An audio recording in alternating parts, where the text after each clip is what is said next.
Ndabasuje kandi cyane. Kureresha abato smartphone bimaze kuba ingeso ku babyeyi benshi, ku buryo telefone yabaye nk'igikinisho muri iyi minsi. Ubusanzwe telefone yamaze kuba nk'urugingo mu ngingo zisanzwe z'abantu.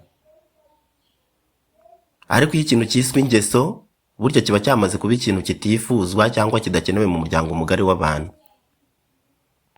Ese waba ujya wibaza niba hari ibintu ukora buri munsi wenda ukibwira yuko ari ibintu bisanzwe, ariko mu by'ukuri bikaba byakwangiza abakiri bato kandi utabizi?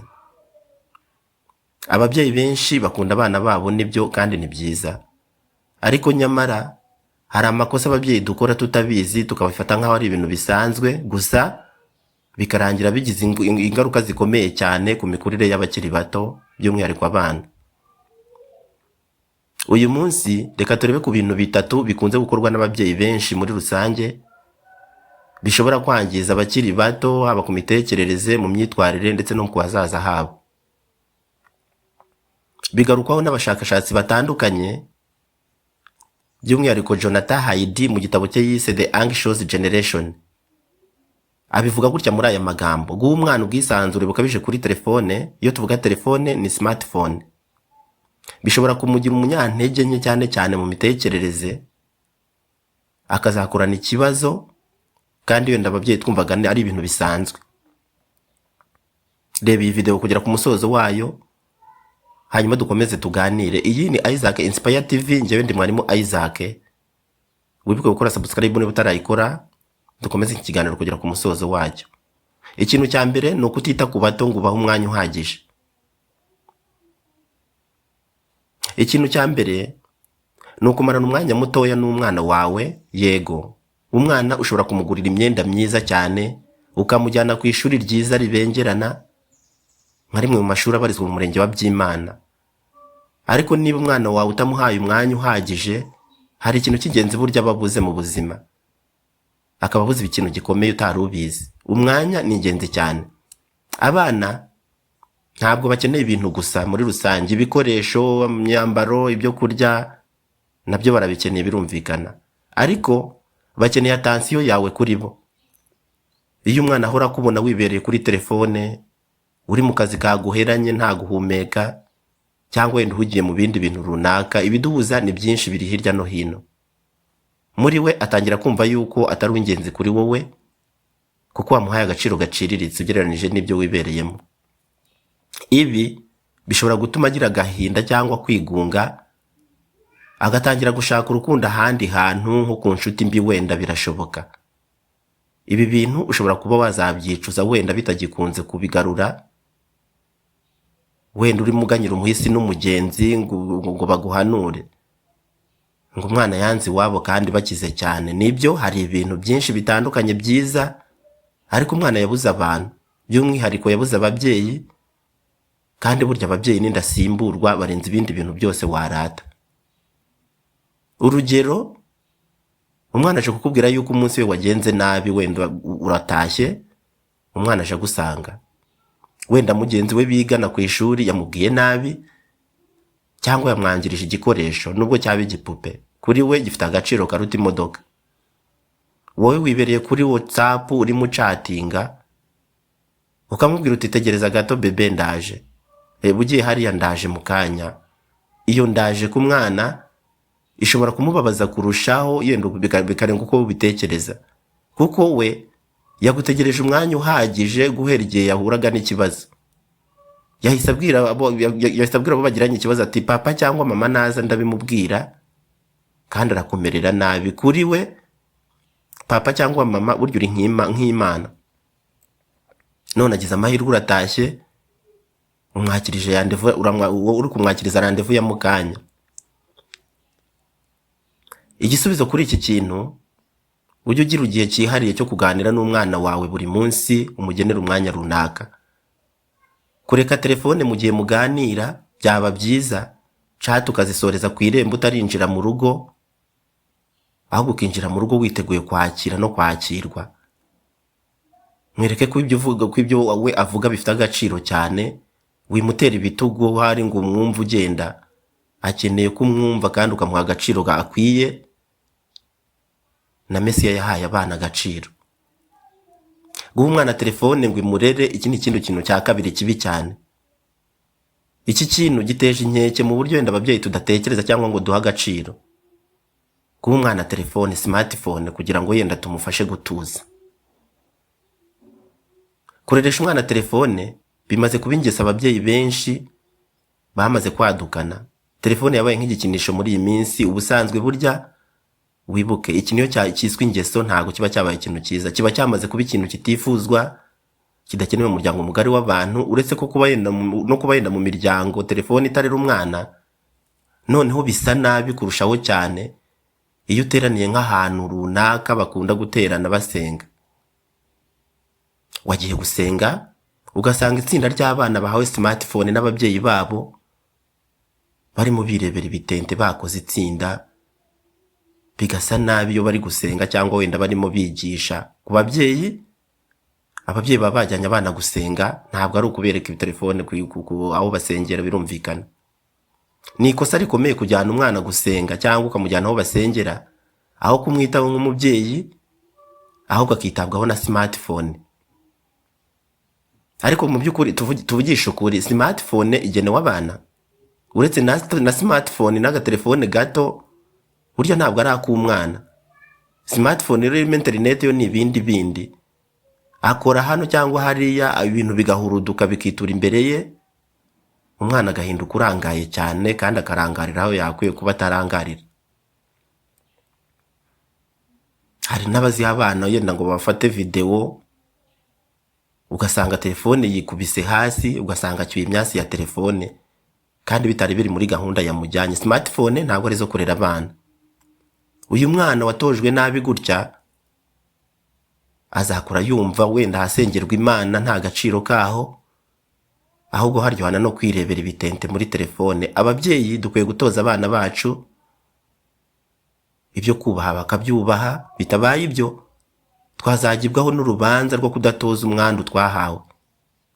Kuri iyi ngingo ababyeyi bajyana abana hasengerwa, niba wenda kubitaho bitakunda neza, ngo wicare uzi neza yuko umwana wawe aho aherereye, ibyo arimo ndetse n'ibyo ahugiyemo muri rusange. Inama nziza natanga kuri iyi ngingo ndi nkanjye,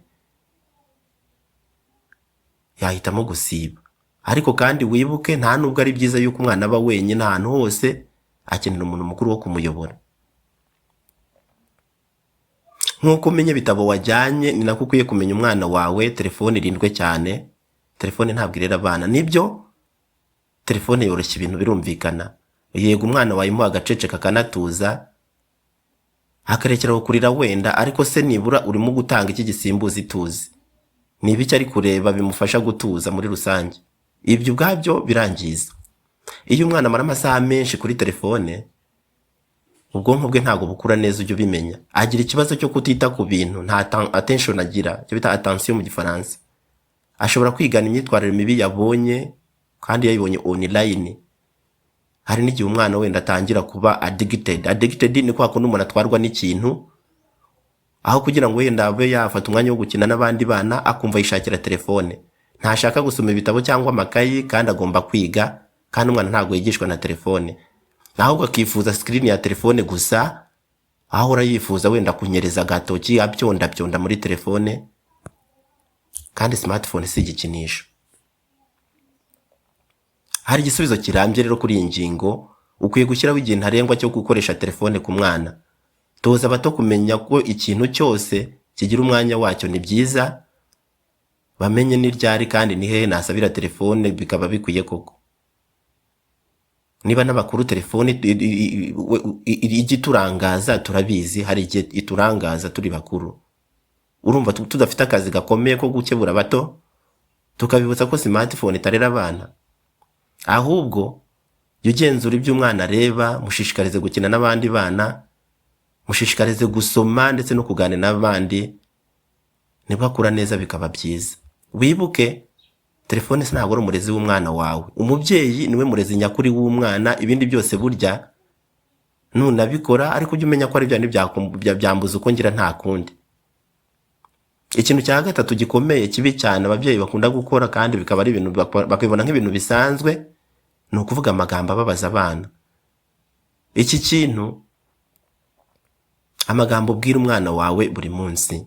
Hari ababyeyi bavuga amagambo nka ntacyo uzaba cyo, uri umuswa, ubundi kuki utameze nka runaka. Ayo magambo ashobora gusa nawe yenda ari make ku bwawe cyangwa wumva afite uburemere buri aho, ariko ku mutima w'umwana afite uburemere butsika cyane, asigamo ibikomere bikomeye, kandi kubyomora hari n'ubwo byanga. Akenshi mwene muntu uko ateye, gukomeretsa birihuta, yumva ari ibintu biri simple kandi byoroshye cyane kubikora, ariko kandi komora uwakomerekejwe bifata umwanya. Wareba nabi ntibinakunde. Nibyo gusenya ni vuba na bwangu, ariko kubaka ni urugamba rufata umwanya. Umwana yumva ibyo umubyeyi amubwiye nk'ukuri, cyane ko burya umubyeyi niwe mwigisha wa mbere wibanze ku mwana.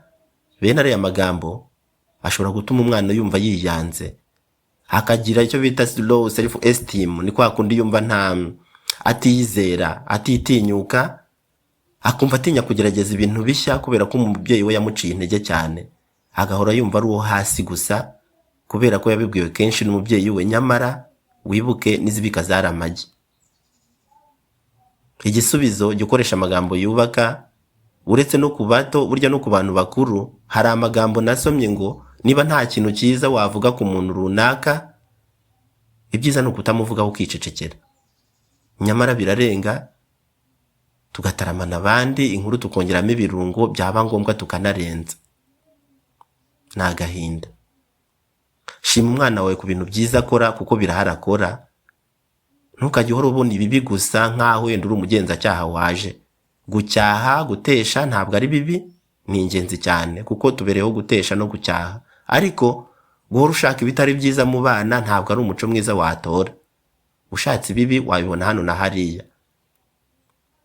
Nakunze kubana n'abanyeshuri cyane, kuganira nabo kenshi bisaba kwitonda cyane. Ubusanzwe abanyeshuri ni abahanga iyo babishatse.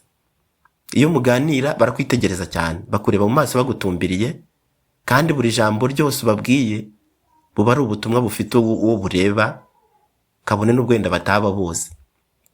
Kuko akenshi ubundi amategeko yashyiriweho ibigande, ibeshye wenda uvuga ijambo rimwe nabi, wenda uvuga uburimi imbere yabo, cyangwa ijambo wasomye nabi riri mu ndimi z'amahanga, wumva ukuntu batwenga, byaba ngombwa bakanakwena, basa n'abagamije kumwaza ahari. Ngo arasha imbogo ku zuba, ngo iyi ni imbogo warari wanyonga. Nyamara wavuze amagambo menshi meza, rimwe gusa ridasohotse neza, riteje wenda gutuma ibintu bihinduka, bigateza gusahinda bifata akanya. Abana, kubana nabo bisaba kwihangana udatezuka. Umukosore mu rukundo ni byiza, utamutesha agaciro kose, kuko nubwo ubona adashobotse, hari nubwo biterwa wenda nawe, kuko amakosa menshi akorwa n'abato aturuka ku makuru make bafite ku bintu runaka. Niba utaratoje umwana yenda kubaha abashyitsi baje iwanyu, ni urugero, umushyitsi yaza yambaye imyenda yera dede, bebe akamuyambira atitaye ku myenda yaje yambaye, kandi wenda avuye gutoba ibyondo, kugira ngo ikosa rizabiryande. Ntabwo ari urya kibwa uriye ufite urugwiro kubazi iwanyu. Oya, guhoberana bundi ni buri munsi, ni buri kenshi. Uko ugeze iwawe utashye, abana bagatozwa gukaraba intoki mbere yo guhobera umuntu. Gusa uko byamera kose, nubwo yazana ibyondo byose, afite agaciro karenze cyane. Igihe wowe utazi kandi udatekereza, yahinduka igitangaza nka Yefuta. Wibuka amagambo yawe ashobora kubaka cyangwa agasenya ubuzima bw'umwana. Reka dusatire umusozo. Nk'uko rero wabibonye, hari ibintu bitatu byoroshye cyane dukora buri munsi, wenda ntitubiha agaciro cyangwa ntitubitindeho. Tukumva ko ari ibintu byitambukira biri aho ngaho. Gusa reka tubyibukiranye. Hari wenda kutamarana n'umwana umwanya uhagije cyangwa umwanya munini. Hari ugukoresha telefone nk'umurezi w'abana, kuvuga amagambo ababaza umwana, ariko nubwo ari ibintu wenda biri simple, biri aho urumva ko byoroshye, ingaruka zabyo ni nini cyane ku mwana.